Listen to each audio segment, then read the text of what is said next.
Ayan, for clarification po ito para sa akin sa pabahay ni Fiancé, di po dapat yan questions, 'di ba?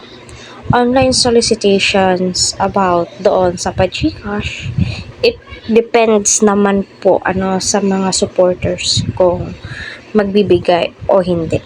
Hindi naman po si Kalinga Prab ang nagsabi niyan, at hindi naman po si Kuya Val Santos Matub.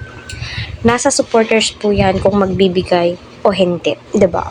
Kaya para sa akin kung malaki man po yung bahay ni Fiancé, kagustuhan po yan ng mga sponsors niya and supporters niya. And also si Kalinga Prab. Funding po yan may mga funds po yan. Kung malaki man po yung nagastos ng mga sponsors, which is deserve naman po yan ni Fiancé, at hindi naman po hiniling ng pamilya ni Fiancé, especially ni Fiancé, na ganyan yung gusto niyang bahay. So para sa akin deserve po yan ni Fiancé. And then sa online solicitation, depende po yan sa atin, 'di ba? Kung wala po tayong may bibigay, di naman po fino-force yan. Bukal sa puso, kumbaga. Para sa akin, humingi naman po ng tawad yung mga iba na humingi ng sorry. Hindi po yan siya mandatory, hindi po yan mandatory. Kung walang maibibigay, okay lang, manood po tayo ng mga videos ni Fiancé. Napakalaking tulong po yan. Maging updated po tayo sa mga live ni Kalinga Prab.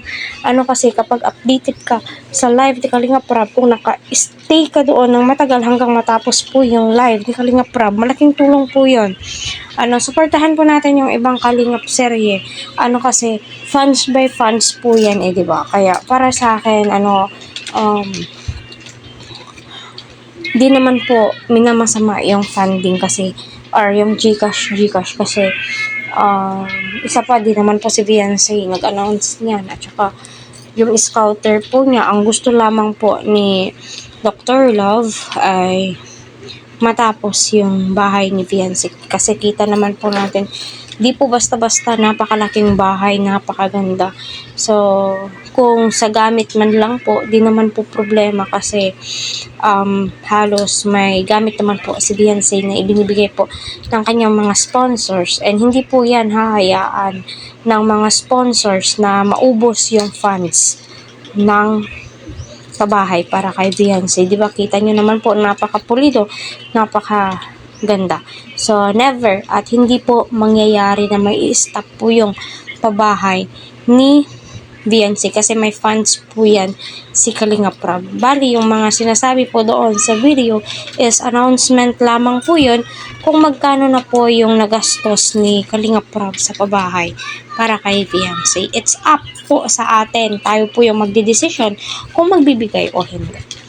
Alam niyo naman po, idol po natin yan si Fiancé. So siguro gagawin ng scouter niya kung alin yung nakakabuti para sa pabahay kay Fiancé. Kahit sino naman po nakataya na po yung pangalan niya, why not, 'di ba?